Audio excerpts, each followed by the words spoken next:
नमस्कार मित्रांनो, दिव्य संस्कृती या चॅनलवरती आपणा सर्वांचे स्वागत आहे.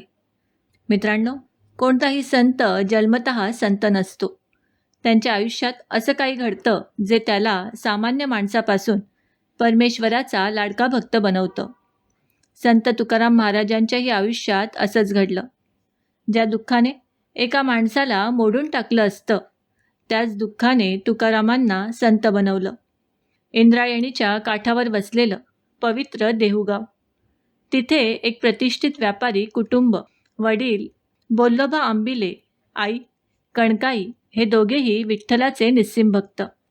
घरात दररोज हरिपाठ, अभंग, कीर्तन, भजन आणि प्रत्येक एकादशीला पंढरपूरची वारी.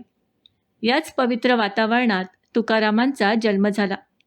लहानपणापासूनच तुकारामांना खेळापेक्षा मंदिरात बसायला आणि हरिनाम ऐकायला जास्त आवडायचं. एक दिवस लहान तुकाराम आईला विचारतात, आई, विठ्ठल कोण आहे? आई हसून म्हणते, बाळा, ज्याचं जगात कोणी नाही त्याचा विठ्ठल आहे. जो मनापासून हाक मारतो त्याच्याकडे विठ्ठल स्वतः धावित येतो. हे शब्द तुकारामांच्या मनात कायमचे कोरले गेले. काळ पुढे सरकला. तुकाराम तरुण झाले. वडिलांनी त्यांच्या हाती दुकानाची जबाबदारी दिली. ते अत्यंत प्रामाणिक होते. कोणी गरीब माणूस आला तर तो रिकामी जाऊ नये याची ते काळजी घेत. लोक म्हणू लागले, तुका व्यापारी कमी, संत जास्त दिसतो. पण सुख कायम राहत नाही. काही वर्षातच वडील बोल्लोबा या जगाचा निरोप घेऊन गेले. काही दिवसांनी आई कणकाई वैकुंठवासी झाल्या. एकामागोमाग दोन्ही आधारस्तंभ निघून गेले. तुकाराम आतून पूर्णपणे हादरले. इतक्यात महाराष्ट्रावर भयंकर दुष्काळ कोसळला. शेती उजाड झाली. जनावरे मरू लागली. लोक अन्नासाठी भटकू लागले. दुकानात धान्य संपलं. व्यापार बंद पडला. कर्ज वाढत गेलं. एक एक करून संपत्ती विकावी लागली. लोकपरंपरेत सांगितल्याप्रमाणे या भीषण दुष्काळात तुकाराम महाराजांच्या पहिल्या पत्नी रखुमाबाई आणि त्यांच्या मुलाचंही निधन झालं. घरात आक्रोश होता. मनात असंख्य प्रश्न होते. तुकाराम रात्रभर झोपू शकत नव्हते. ते मनात म्हणत, हे देवा, हे सर्व माझ्याच वाट्याला का? ज्यांनी पूर्वी तुकारामांचा मान केला तेच लोक आता त्यांना दोष देऊ लागले. व्यापार बुडवला, घर उद्ध्वस्त केलं. याच्यात कसली अक्कल? कर्जदार दारावर येऊ लागले. संसार हातातून निसटत होता. अशावेळी त्यांची दुसरी पत्नी आवलीबाई त्यांच्या पाठीशी खंबीरपणे उभ्या राहिल्या. त्या म्हणाल्या, अहो, संकट कायमची नसतात, पण तुम्ही खचून जाऊ नका. तुकाराम शांतपणे म्हणाले, आवली, आता माझा आधार फक्त विठ्ठल आहे. एक दिवस पहाटे तुकाराम घरातून बाहेर पडले. कोणालाही काही न सांगता ते भंडारा डोंगराच्या दिशेने चालू लागले. त्यांच्या डोळ्यात अश्रू होते, पण मनात एकच निर्णय होता, आता माझं उरलेलं आयुष्य मी विठ्ठलाला अर्पण करणार. भंडारा डोंगरावर सगळीकडे शांतता होती. तुकाराम एका खडकावर बसले, डोळे मिटले आणि पहिल्यांदाच पूर्ण समर्पणाने विठ्ठलाला हाक मारली. विठ्ठला, आता माझं कोणीच नाही, तूच माझा आहेस. त्या रात्री त्यांच्या डोळ्यातून वाहणारे अश्रू जणू इंद्रायणीसारखे अखंड वाहत होते. त्या डोंगरावर दिवस गेले, रात्र गेली. तुकाराम अखंड नामस्मरणात मग्न झाले. अन्नाची शुद्धी नव्हती, तहान विसरली. जग विसरलं, फक्त विठ्ठल आणि विठ्ठलाचं नाम. पण एका मध्यरात्री असं काही घडलं ज्यामुळे तुकारामांचं संपूर्ण आयुष्य बदलून गेलं. मित्रांनो, जेव्हा माणसाचे सर्व आधार तुटतात तेव्हा दोनच मार्ग उरतात, एक निराशेचा, दुसरा परमेश्वराचा. तुकाराम महाराजांनी दुसरा मार्ग निवडला आणि याच निर्णयामुळे एक दुःखी व्यापारी जगाला अमृतासारखे अभंग देणारा महान संत बनला. भंडारा डोंगरावर ना गावाचा गोंधळ, ना व्यापाऱ्याची चिंता, ना संसाराचा आवाज, फक्त वाऱ्याची मंद झुळूक आणि तुकाराम महाराजांच्या मुखातून अखंड निघणारे हरिनाम, रामकृष्ण हरी, विठ्ठल विठ्ठल. दिवस रात्र यांचं भान उरलं नव्हतं. त्यांचं मन पूर्णपणे विठ्ठलाला विलीन झालं होतं. कधी एखादा वारकरी थोडी भाकरी देऊन जात असे, कधी 2 दिवस अन्न मिळत नसे, पण तुकाराम महाराज शांतच राहायचे. ते म्हणायचे, जो या जगाला अन्न देतो तो मला उपाशी ठेवणार नाही. घरी आवलीबाई अस्वस्थ होत्या. गावभर तुकारामांचा शोध सुरू होता. कोणी म्हणालं, ते भंडारा डोंगरावर आहेत. आवली रागाने आणि काळजीने डोंगरावर पोचल्या. त्यांनी पाहिलं, तुकाराम महाराज एका दगडावर बसून डोळे मिटून नामस्मरण करत आहेत. त्या रागाने म्हणाल्या, अहो, घरात संसार कोसळतोय आणि तुम्ही इथे बसलात. तुकाराम महाराजांनी हळूच डोळे उघडले. त्यांच्या चेहऱ्यावर विलक्षण शांतता होती. ते म्हणाले, आवली, मी संसारापासून पळालो नाही. मी संसाराला सांभाळणाऱ्याला शोधायला आलो आहे. हे शब्द ऐकून आवलींच्या डोळ्यात अश्रू आले. त्या काही बोलू शकल्या नाहीत. दिवसामागून दिवस गेले. तुकाराम महाराज अधिकाधिक भक्तीत रंगू लागले. त्यांच्या मुखातून अचानक नवीन ओव्या, नवीन अभंग स्वतःहून उमटू लागले. ते लिहिण्यासाठी ना विचार करत ना प्रयत्न. जणू कोणीतरी त्यांच्या अंतःकरणात शब्द ठेवत होतं. एके दिवशी अमावस्येची रात्र होती. संपूर्ण डोंगर अंधाराने व्यापला होता. तुकाराम महाराज ध्यानात मग्न होते. अचानक त्यांच्या सभोवती एक तेजस्वी प्रकाश पसरू लागला. संपूर्ण डोंगर दिव्य प्रकाशाने उजळून निघाला. वाऱ्याबरोबर तुळशीचा आणि चंदनाचा सुगंध दरवळू लागला. स्वतः विठ्ठल प्रकट झाले. तुकाराम महाराजांनी हळूहळू डोळे उघडले. समोर एक सावळं तेजस्वी रूप. पिवळा पितांबर, गळ्यात तुळशीची माळ, हात कटीवर, ओठांवर मंद हास्य. स्वतः पांडुरंग विठ्ठल. तुकाराम महाराज क्षणभर स्तब्ध झाले. मग अश्रूंनी भरलेल्या डोळ्यांनी ते विठ्ठलाच्या चरणावर कोसळले. तुकाराम महाराज रडत म्हणाले, देवा, मी तुला शोधत होतो. विठ्ठल हसले. ते म्हणाले, तुका, तू मला शोधत नव्हतास. मीच तुझी वाट पाहत होतो. हे ऐकताच तुकाराम महाराज आणखी रडू लागले. विठ्ठल म्हणाले, तुका, तुझं दुःख आज संपलं. आता तू फक्त माझं नाम गा. तुझे अभंग शेकडो वर्षांनीही लोकांच्या डोळ्यात भक्तीचे अश्रू आणतील. त्या क्षणी तुकाराम महाराजांच्या मुखातून पहिला अभंग स्वतःहून उमटू लागला. ते भाव समाधीत गाऊ लागले. आजूबाजूला जणू देव, ऋषी आणि गंधर्व ते अभंग ऐकत होते. डोंगरावर अपूर्व शांतता आणि दिव्य आनंद पसरला. दुसऱ्या दिवशी तुकाराम महाराज देहूत परतले. पण आता ते पूर्वीसारखे नव्हते. त्यांच्या चेहऱ्यावर अलौकिक तेज होतं. त्यांच्या मुखातून अखंड अभंग वाहत होते. लोक त्यांच्याभोवती जमू लागले. त्यांचे कीर्तन ऐकून अनेकांच्या डोळ्यात अश्रू येऊ लागले. हळूहळू तुकारामांचे भजन, हळूहळू तुकारामांचे अभंग संपूर्ण महाराष्ट्रात पसरू लागले. हजारो लोक त्यांच्या कीर्तनाला येऊ लागले. पण जिथे भक्ती वाढते तिथे अहंकारालाही अस्वस्थता येते. काही विद्वान आणि कर्मकांडी लोक म्हणू लागले, हा साधा व्यापारी आम्हाला धर्म शिकवणार. लवकरच तुकाराम महाराजांच्या आयुष्यात एक अशी परीक्षा येणार होती जी त्यांच्या भक्तीची संपूर्ण जगासमोर कसोटी घेणार होती. मित्रांनो, जेव्हा सत्याचा आवाज लोकांच्या हृदयात पोचतो तेव्हा तो फक्त एक माणूस बदलत नाही, तर संपूर्ण समाज बदलू लागतो.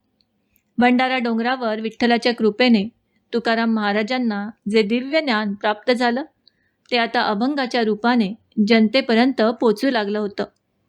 पण जिथे प्रकाश वाढतो तिथे अंधारही अधिक तीव्र होतो. प्रत्येक संध्याकाळी देहूच्या विठ्ठल मंदिराजवळ लोकांची गर्दी जमू लागली. कोणी शेतकरी, कोणी व्यापारी, कोणी स्त्रिया, कोणी लहान मुलं, सर्वजण एकच उत्सुकता घेऊन येत होते. आज तुकाराम महाराज कोणता अभंग सांगणार? तुकाराम महाराज हातात टाळ घेऊन उभे राहत.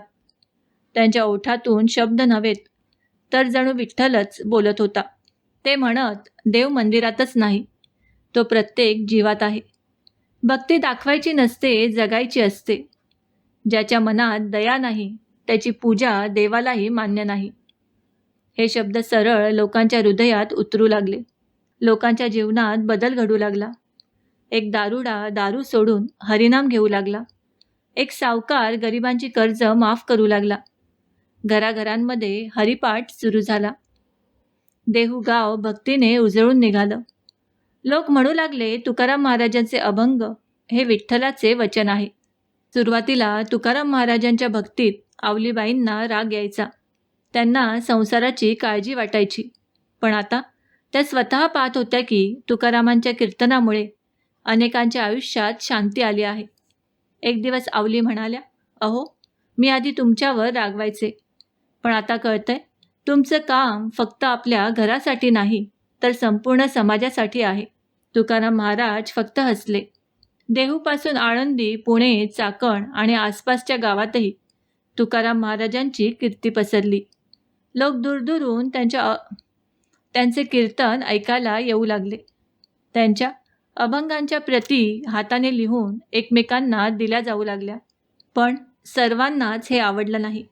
काही कर्मकांडी आणि विद्वान ब्राह्मण म्हणू लागले, हा तुकाराम वेद शिकलेला नाही, संस्कृत येत नाही, मग हा धर्मावर कसा बोलतो? लोक त्याच्यामागे का धावत आहेत? त्यांच्या मनात मत्सर वाढू लागला. त्याच काळात एक विद्वान कर्मकांडी पंडित रामेश्वर भट्ट यांच्या विद्वतेचा मोठा लौकिक होता. पण त्यांच्या मनात स्वतःच्या ज्ञानाचा मोठा अभिमानही होता. एक दिवस त्यांच्या कानावर तुकाराम महाराजांचे नाव पडले. कोणी म्हणालं, भटजी देहूत एक व्यापारी आहे, त्याचे अभंग ऐकण्यासाठी हजारो लोक जमतात. हे ऐकताच रामेश्वर भट्टांच्या चेहऱ्यावर नाराजी उमटली. ते म्हणाले, एक अशिक्षित माणूस धर्म शिकवतो आणि लोक त्याला संत म्हणतात. हे धर्माचे पतन आहे. त्यांनी तुकाराम महाराजांविषयी अधिक माहिती गोळा करण्यास सुरुवात केली. काही दिवसांनी रामेश्वर भट्ट देहूत आले. दूर उभे राहून तुकाराम महाराजांचे कीर्तन ऐकू लागले. तुकाराम महाराज त्या दिवशी म्हणत होते, अभिमानाने देव मिळत नाही, नम्रतेनेच विठ्ठल भेटतो. हे शब्द सरळ रामेश्वर भट्टांच्या मनाला लागले. पण त्यांनी ते स्वीकारले नाहीत. उलट त्यांच्या मनातील अहंकार आणखी पेटला. कीर्तन संपलं. लोक तुकाराम महाराजांच्या चरणी नतमस्तक झाले. हे दृश्य पाहून रामेश्वर भट्ट मनात म्हणाले, याचा अभिमान आज नाही तर उद्या मी नक्की मोडेन. त्याच क्षणी जणू एका महान संतांच्या जीवनातील सर्वात मोठ्या परीक्षेची सुरुवात झाली. मित्रांनो, रामेश्वर भट्ट आता तुकाराम महाराजांना थेट आव्हान देणार होते. ते म्हणणार होते, तुझे अभंग देव प्रेरित नाहीत. आणि इतकंच नाही, ते तुकाराम महाराजांना एक असा आदेश देणार होते ज्यामुळे संपूर्ण महाराष्ट्र अश्रूंनी भरून जाणार होता. मित्रांनो, एका संताला तलवारीने मारणं सोपं असतं, पण त्याच्या विचारांना, त्याच्या भक्तीला आणि त्याच्या शब्दांना संपवणं अशक्य असतं. पण हे सत्य त्या काळातील काही अहंकारी विद्वानांना समजलं नव्हतं. त्यांना वाटलं, जर तुकोबांचे अभंग नष्ट झाले तर त्यांचे नावही काळाच्या पडद्याआड जाईल. मात्र त्यांना माहीत नव्हतं, हे अभंग एका माणसाचे नव्हते, तर स्वतः विठ्ठलाच्या प्रेरणेने जन्मलेले होते. देहूमध्ये तुकाराम महाराजांच्या कीर्तनाला दिवसेंदिवस मोठी गर्दी होऊ लागली. लोक त्यांच्या अभंगात स्वतःचे जीवन पाहू लागले. पण रामेश्वर भट्टांच्या मनात मत्सराचा ज्वालामुखी धगधगत होता. ते म्हणाले, वेदांचा अभ्यास नाही, संस्कृतचं ज्ञान नाही, मग हा व्यापारी धर्मोपदेश कसा करू शकतो? रामेश्वर भट्टांनी काही विद्वान आणि कर्मकांडी पंडितांना बोलावलं. सभा भरली. भट्ट म्हणाले, तुकाराम स्वतःचे अभंग देवप्रेरित असल्याचे सांगतो. हे धर्मासाठी धोकादायक आहे. काहींनी मान डोलावली. काहींनी विरोध केला नाही, कारण भट्टांच्या विद्वतेपुढे कोणी बोलण्याचं धाडस करत नव्हतं. दुसऱ्या दिवशी तुकाराम महाराजांना सभेत बोलावण्यात आलं. ते नेहमीप्रमाणे शांतपणे आले. हात जोडले. रामेश्वर भट्टांनी कडक आवाजात विचारलं, तुकाराम, हे अभंग तू स्वतः लिहिलेस? तुकाराम महाराज नम्रपणे म्हणाले, मी लिहिले नाहीत. हे शब्द माझ्या विठ्ठलाने माझ्याकडून लिहून घेतले. हे ऐकताच भट्ट संतापले. खोटं. देव अशिक्षित माणसाला ज्ञान देईल, हे अशक्य आहे. क्षणभर सभेत शांतता पसरली. तुकाराम महाराज मात्र शांतच उभे राहिले. रामेश्वर भट्ट उठून म्हणाले, जर तुझे अभंग खरंच देवाने लिहून घेतले असतील तर देवच त्यांना वाचवेत. आजपासून हे सर्व अभंग इंद्रायणी नदीत फेकून दे. हे ऐकताच तुकाराम महाराजांचे शिष्य आणि वारकरी रडू लागले. एक वृद्ध वारकरी म्हणाला, महाराज, हे अभंग आमच्या जीवनाचा आधार आहेत. दुसरा म्हणाला, हे फेकू देऊ नका. पण तुकाराम महाराज सर्वांना शांत करत म्हणाले, जर ही माझ्या विठ्ठलाची इच्छा असेल तर मी ती आनंदाने स्वीकारेन. घरी आवलींना ही बातमी समजली. त्या धावत आल्या. त्यांनी हस्तलिखितांच्या गाठीला मिठी मारली. रडत म्हणाल्या, अहो, ही तर तुमच्या आयुष्याची कमाई आहे. तुकाराम महाराज शांत स्वरात म्हणाले, आवली, जे विठ्ठलाने दिलं आहे ते तोच परत घेऊ शकतो. इंद्रायणीच्या तीरावर संध्याकाळ झाली. इंद्रायणी नदीच्या काठावर हजारो लोक जमा झाले. तुकाराम महाराज आपल्या अभंगांची हस्तलिखित हातात घेऊन उभे होते. त्यांनी त्या हस्तलिखितांकडे शेवटचे प्रेमाने पाहिले. त्यांच्या डोळ्यात अश्रू दाटले. ते मनात म्हणाले, विठ्ठला, हे शब्द माझे नाहीत, ते तुझे आहेत. आज मी ते पुन्हा तुझ्याच स्वाधीन करतो. तुकाराम महाराजांनी डोळे मिटले. रामकृष्ण हरी असा उच्चार केला आणि हळूहळू अभंगाची गाठ इंद्रायणीच्या प्रवाहात सोडून दिली.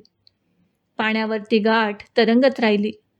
मग हळूहळू प्रवाहात दूर जाऊ लागली आणि क्षणात पाण्याखाली अदृश्य झाली.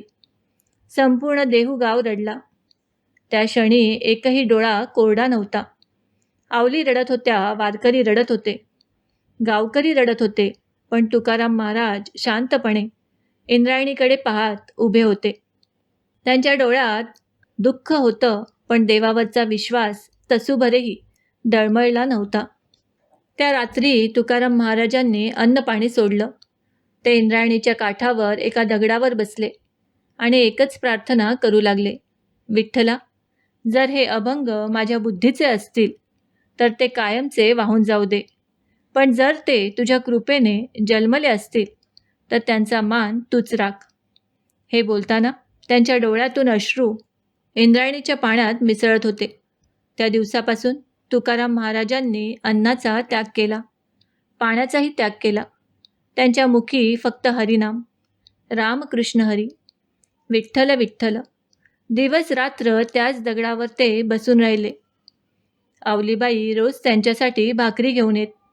अहो, काहीतरी खा. तुकाराम महाराज मंद हसत म्हणत, आवली, आज माझी भूक अन्नासाठी नाही, माझी भूक माझ्या विठ्ठलाच्या उत्तरासाठी आहे. आवली अश्रूंनी भरलेल्या डोळ्यांनी त्यांच्याकडे पाहत राहायच्या. पहिला दिवस गेला, तिसरा दिवस गेला, 7वा दिवस आला. गावकरी म्हणू लागले, महाराज, असं करू नका, तुमच्या शरीराला त्रास होईल. पण ते एकच उत्तर देत, माझा विठ्ठल मला विसरणार नाही. या बातम्या रामेश्वर भट्टांपर्यंत पोचल्या. ते हसत म्हणाले, पहा, आता देव याला वाचवतो का? ते अभंग आता कधीच परत येणार नाहीत. त्यांच्या शब्दात अहंकार होता, पण नियती शांतपणे त्यांच्या पराभवाची तयारी करत होती. 10वा दिवस. आता तुकाराम महाराजांच्या ओठांना कोरड पडली होती. शरीर कमकुवत झालं होतं, पण डोळ्यातील श्रद्धा अधिक तेजस्वी होती. ते मनात म्हणाले, विठ्ठला, तू शांत आहेस म्हणजे तू मला सोडलं आहेस, असं मी कधीच मानणार नाही. 13वा दिवस उगवला. पहाटेचा मंद प्रकाश इंद्रायणीवर पडत होता. नदीचं पाणी नेहमीपेक्षा अधिक शांत दिसत होतं. अचानक एक विलक्षण सुगंध संपूर्ण परिसरात पसरला. तुळशीचा, चंदनाचा आणि कमळाचा. वारकरी एकमेकांकडे पाहू लागले. नदीच्या पाण्यावर लहान लहान लाटा उमटू लागल्या. वारा नसताना पाण्यात जणू कोणीतरी चालत आहे अशी हालचाल दिसू लागली. तुकाराम महाराजांनी हळूहळू डोळे उघडले. त्यांच्या अशक्त चेहऱ्यावर एक आशेचं हास्य उमटलं. ते मनात म्हणाले, विठ्ठला, तू आलास का? सर्व गावकरी नदीकडे धावत आले. सगळ्यांच्या नजरा इंद्रायणीच्या प्रवाहावर खेळल्या.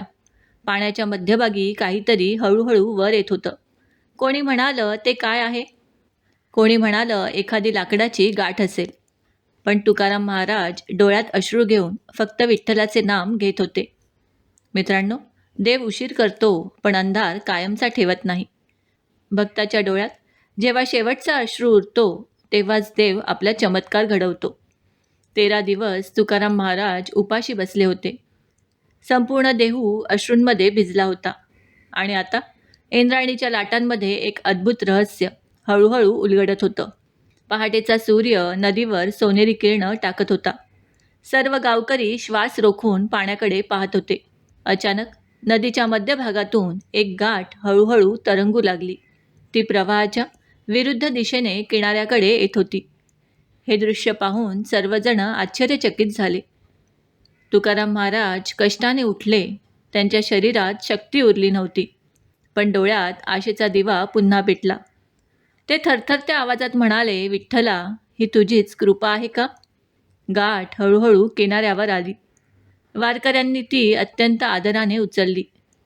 सगळ्यांच्या नजरा त्या हस्तलिखितांकडे होत्या. एक वृद्ध वारकरी थरथरत्या हातांनी गाठ उघडू लागला. क्षणभर सगळीकडे पूर्ण शांतता पसरली. गाठ उघडताच सगळे स्तब्ध झाले. 13 दिवस नदीत राहूनही एकही पान भिजलं नव्हतं. शाई तशीच होती, अक्षरं तशीच होती, जणू ती हस्तलिखित आत्ताच लिहून पूर्ण झाली होती. क्षणभर कोणीच काही बोलू शकलं नाही. अचानक एका वारकऱ्याने मोठ्याने घोषणा दिली, पुंडलिक वरदा हरी विठ्ठला. क्षणात संपूर्ण नदीकाठ हरिनामाने दुमदुमून गेला. ज्ञानोबा तुकोबा, पांडुरंग हरी. लोक आनंदाने रडू लागले. काही नतमस्तक झाले, काही इंद्रायणीचं पाणी डोक्यावर घेऊ लागले. सगळे तुकाराम महाराजांकडे धावले. महाराज, तुम्ही महान आहात, तुम्ही संत आहात. पण तुकाराम महाराज डोळ्यात अश्रू घेऊन थेट इंद्रायणीच्या काठावर बसले. हात जोडून म्हणाले, देवा, हे माझं यश नाही, ही तुझ्या नावाची महती आहे. ही बातमी वाऱ्यासारखी संपूर्ण परिसरात पसरली. रामेश्वर भट्ट स्वतः इंद्रायणीच्या काठी आले. त्यांनी ती हस्तलिखितं हातात घेतली. पानं उलटली, प्रत्येक पान कोरडं, एकही अक्षर पुसलं नव्हतं. त्यांच्या हातून हस्तलिखितं जमिनीवर पडली. त्यांच्या चेहऱ्यावर भीती आणि पश्चाताप स्पष्ट दिसत होता. रामेश्वर भट्ट तुकाराम महाराजांसमोर आले. त्यांच्या डोळ्यात अश्रू होते. ते नतमस्तक झाले, रडत म्हणाले, महाराज, मला क्षमा करा. मी तुम्हाला ओळखू शकलो नाही. मी तुमच्या भक्तीचा अपमान केला. तुकाराम महाराजांनी क्षणाचाही विलंब न करता रामेश्वर भट्टांना उचलून उभं केलं. ते म्हणाले, भटजी, क्षमेची गरज तुम्हाला नाही. आपण दोघंही विठ्ठलाची लेकरं आहोत. जिथे अहंकार संपतो तिथेच भक्ती सुरू होते. रामेश्वर भट्ट हंबरडा फोडून रडू लागले. इंद्रायणीचा चमत्कार क्षणात गावोगावी पोचला. लोक जणू म्हणू लागले, तुकारामांचे अभंग हे माणसाने लिहिलेले नाहीत, ते स्वतः विठ्ठलाची वाणी आहे. हजारो वारकरी देहूकडे येऊ लागले. तुकाराम महाराजांच्या कीर्तनासाठी प्रचंड गर्दी होऊ लागली. तुकाराम महाराजांचे नाव महाराष्ट्रभर गाजू लागलं होतं. ही बातमी एका महान राजाच्या कानावरही पोचली. तो राजा शूर होता, धर्मरक्षक होता आणि संतांचा अत्यंत आदर करणारा होता. त्याचे नाव छत्रपती शिवाजी महाराज. जेव्हा शिवरायांनी तुकाराम महाराजांविषयी ऐकलं, तेव्हा त्यांनी एक असा निर्णय घेतला, ज्यामुळे संत आणि राजा यांची इतिहासातील सर्वात पवित्र भेट घडली. मित्रांनो, एका बाजूला हिंदवी स्वराज्याचे संस्थापक छत्रपती शिवाजी महाराज आणि दुसऱ्या बाजूला विठ्ठल भक्तीने जग जिंकणारे संत तुकाराम महाराज. एक हातात तलवार घेऊन धर्माचं रक्षण करत होता, दुसरा हातात टाळ घेऊन धर्म जागवत होता. एक स्वराज्य घडवत होता, दुसरा समाजाचे अंतःकरण घडवत होता. आणि नियतीने या दोन महान आत्म्यांची भेट घडवून आणली. इंद्रायणीतील चमत्काराची बातमी गावोगावी महाराष्ट्रभर पसरली. ती बातमी रायगडापर्यंत पोचली. दरबारात एक मावळा म्हणाला, महाराज, देहूमध्ये एक महान संत आहेत. त्यांच्या अभंगांनी लोकांचे जीवन बदललं आहे. दुसरा म्हणाला, महाराज, इंद्रायणी नदीने त्यांचे अभंग 13 दिवसांनी कोरडे परत दिले. हे ऐकून शिवाजी महाराज काही क्षण शांत राहिले. शिवाजी महाराज म्हणाले, अशा संतांचं दर्शन हे माझं भाग्य असेल. त्यांनी सोने, वस्त्र, रत्न आणि अनेक मौल्यवान भेटवस्तू देहूला पाठवल्या. संदेशही पाठवला. महाराज, कृपया हा अल्प सन्मान स्वीकारावा. देहूमध्ये राजदूत आला. त्याने सर्व भेटवस्तू तुकाराम महाराजांच्या समोर ठेवल्या. तुकाराम महाराज हसले. ते म्हणाले, माझा विठ्ठल मला जे देतो त्यापेक्षा मोठं धन या जगात नाही. हे सर्व परत घेऊन जा. राजदूत आश्चर्यचकित झाला. महाराज, हा छत्रपतींचा सन्मान आहे. तुकाराम महाराज म्हणाले, राजांचा मान मी मनापासून स्वीकारतो, पण धनाचा स्वीकार माझ्या विठ्ठल भक्तीला शोभणार नाही. जेव्हा राजदूताने संपूर्ण घटना शिवाजी महाराजांना सांगितली तेव्हा महाराजांच्या चेहऱ्यावर आनंद उमटला. ते म्हणाले, खरा संत असाच असतो. ज्याला सोन्याचा मोह नाही तोच परमेश्वराचा खरा प्रिय. काही दिवसांनी शिवाजी महाराज स्वतः देहूला आले. कोणताही राजेशाही थाट नव्हता, फक्त काही मावळे, साधा वेश. ते तुकाराम महाराजांच्या कीर्तनात शांतपणे बसले. कीर्तन संपल्यानंतर शिवाजी महाराज तुकाराम महाराजांच्या चरणी नतमस्तक झाले. हे दृश्य पाहून संपूर्ण देहू स्तब्ध झाला. स्वराज्याचा राजा एका साध्या संतांच्या चरणी डोकं टेकवत होता. तुकाराम महाराजांनी त्वरित शिवरायांना उचललं. ते म्हणाले, महाराज, राजा असा वाकत नाही. शिवाजी महाराज हसले. महाराज, राजा परमेश्वरासमोर आणि संतांसमोर नेहमी वाकलाच पाहिजे. शिवाजी महाराज म्हणाले, महाराज, स्वराज्य उभं करताना अनेक संकटे येतात. मला आशीर्वाद द्या. तुकाराम महाराज क्षणभर ध्यानस्थ झाले. मग म्हणाले, राजा, तलवार हातात असू दे, पण मनात दया असू दे. शत्रूंवर विजय मिळवणं मोठं नाही, स्वतःच्या अहंकारावर विजय मिळवणं हेच खरं राजेपण आहे. हे शब्द ऐकून शिवाजी महाराजांच्या डोळ्यात अश्रू आले. ते म्हणाले, महाराज, आज मला राजधर्माचा खरा अर्थ समजला. तुकाराम महाराजांनी त्यांच्या डोक्यावर हात ठेवला. विठ्ठल तुमच्या स्वराज्याचं रक्षण करेल. त्या दिवसानंतर शिवाजी महाराज तुकाराम महाराजांचा अत्यंत आदर करू लागले आणि तुकाराम महाराज स्वराज्यासाठी सदैव प्रार्थना करू लागले. एक तलवारीने धर्माचे रक्षण करत होता, दुसरा अभंगांनी धर्म जिवंत ठेवत होता. मित्रांनो, तुकाराम महाराजांचं पृथ्वीवरील कार्य आता पूर्णत्वाकडे जात होतं. त्यांचे अभंग महाराष्ट्राच्या कानाकोपऱ्यात पोचले होते. लाखो लोक हरिनामात रंगले होते आणि एक दिवस स्वतः वैकुंठात श्री विठ्ठल मंद हसत म्हणाले, आता माझ्या तुकाला घरी आणण्याची वेळ झाली आहे. त्या क्षणी गरुडाला आज्ञा झाली आणि वैकुंठातून एक दिव्य विमान पृथ्वीच्या दिशेने निघालं. मित्रांनो, जन्म आणि मृत्यू हे प्रत्येक जीवाचं सत्य आहे. पण या पृथ्वीवर काही संत असे होऊन गेले ज्यांच्यासाठी मृत्यूही एक उत्सव बनला. कारण त्यांना न्यायला यमदूत आले नाहीत, तर स्वतः विठ्ठलांनी वैकुंठातून दिव्य विमान पाठवलं. आज आपण तोच इतिहासातील सर्वात भावनिक आणि अद्भुत प्रसंग अनुभवणार आहोत. मित्रांनो, काही दिवसांपासून तुकाराम महाराज अधिक शांत झाले होते. त्यांच्या चेहऱ्यावर अपूर्व तेज होतं. कीर्तनात ते वारंवार एकच गोष्ट सांगू लागले, माझे इथलं कार्य आता संपत आलं आहे. वारकऱ्यांना या शब्दांचा अर्थ समजत नव्हता. फाल्गुन महिन्याचा दिवस देहूमध्ये नेहमीप्रमाणे भजन आणि कीर्तन सुरू होतं. हजारो वारकरी टाळ मृदुंगाच्या गजरात हरिनाम घेत होते. तुकाराम महाराज आज अतिशय आनंदात दिसत होते. त्यांच्या आवाजात विलक्षण माधुर्य होतं. जणू ते आज स्वतः विठ्ठलालाच गात होते. कीर्तनाच्या शेवटी ते म्हणाले, बंधूंनो, देह नश्वर आहे, पण हरिनाम अमर आहे. माझ्यावर प्रेम करत असाल तर माझ्या नावावर नाही, विठ्ठलाच्या नावावर प्रेम करा. माझी आठवण काढायची असेल तर एकदा मनापासून रामकृष्ण हरी म्हणा. हे ऐकून अनेक वारकरी रडू लागले. अचानक संध्याकाळचं आकाश अद्भुत तेजाने उजळलं. सूर्यास्त झाला होता तरीही आकाशात सुवर्णकिरणं पसरू लागली. गावातील लहान मुलं ओरडली, बघा आकाशात काय चमकतंय. सर्वांनी वर पाहिलं. आकाशातून रत्नजडित सुवर्णमय दिव्य विमान हळूहळू देहूच्या दिशेने उतरत होतं. त्याच्या भोवती गरुड आणि दिव्य पार्षद होते. वीणेचा नाद, शंखनाद आणि हरिनामाचा गजर. संपूर्ण वातावरणात भरून राहिला. लोक आश्चर्याने नतमस्तक झाले. तुकाराम महाराज आकाशाकडे पाहत मंद हसले. त्यांच्या डोळ्यात अश्रू होते. ते म्हणाले, विठ्ठला तू आलास. आवलीबाई धावत आल्या. त्या रडत म्हणाल्या, अहो आम्हाला सोडून जाऊ नका. आमचं काय होईल? तुकाराम महाराजांनी त्यांच्या डोक्यावर हात ठेवला. ते प्रेमाने म्हणाले, आवली, मी कुठेच जात नाही. जिथे विठ्ठलाचे नाम असेल तिथे मी कायम असेन. तुकाराम महाराजांनी टाळ हातात घेतले आणि अत्यंत भावपूर्ण स्वरात अभंग गाऊ लागले.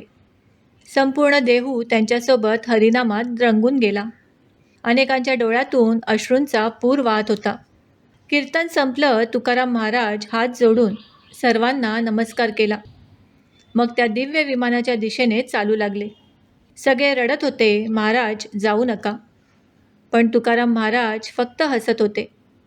असं म्हणतात त्या दिव्य प्रकाशात त्यांचा देह हळूहळू अदृश्य झाला आणि दिव्य विमान आकाशाच्या दिशेने निघून गेलं.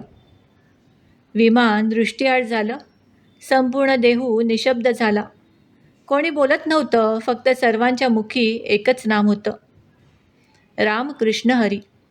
त्या दिवशी तुकाराम महाराज दृष्टीआड झाले. पण त्यांचे अभंग आजही घराघरात गायले जातात.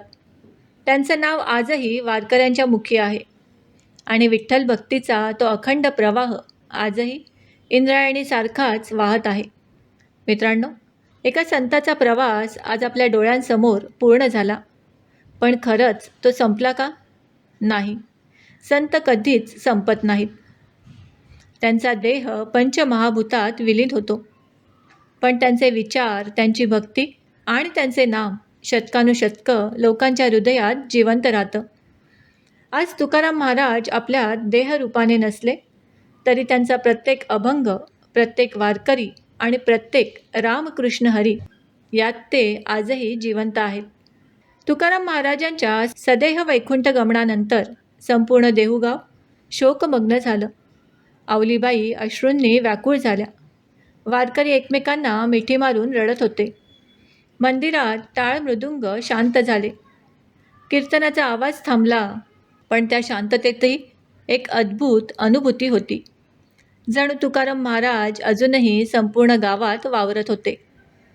काही दिवसांनी वारकऱ्यांनी तुकाराम महाराजांचे अभंग पुन्हा गोळा केले. गावोगावी त्यांच्या प्रती लिहिल्या जाऊ लागल्या. कीर्तनकार अभंग गाऊ लागले. घराघरात हरिपाठासोबत तुकाराम महाराजांचे अभंग घुमू लागले. आज 400 वर्षानंतरही त्यांचे अभंग महाराष्ट्राच्या प्रत्येक कोपऱ्यात ऐकू येतात. हेच त्यांचं खरं अमरत्व आहे. तुकाराम महाराजांनी लोकांना मोठमोठे यज्ञ शिकवले नाहीत. महागड्या पूजा सांगितल्या नाहीत. ते म्हणाले, देवाला सोनं नको, शुद्ध मन हवं. देवाला मोठा नैवेद्य नको, प्रेमाचा एक घास पुरेसा आहे.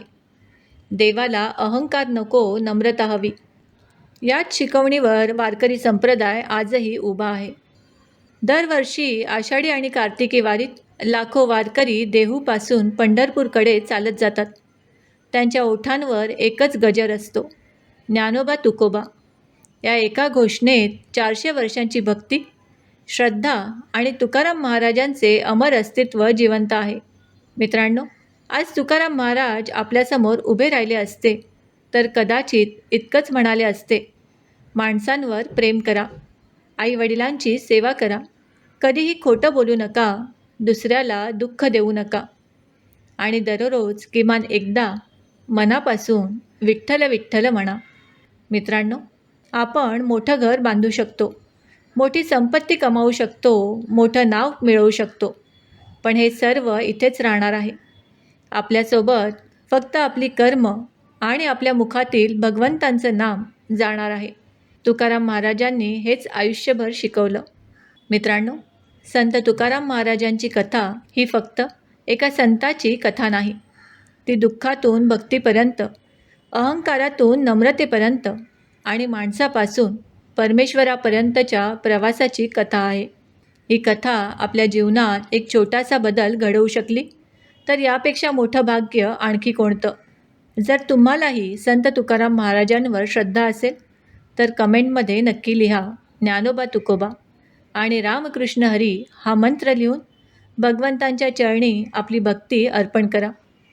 हा व्हिडिओ प्रत्येक विठ्ठल भक्तापर्यंत पोचवा, कारण कदाचित तुमच्यामुळे एखाद्या व्यक्तीच्या जीवनात भक्तीचा दिवा पेटेल.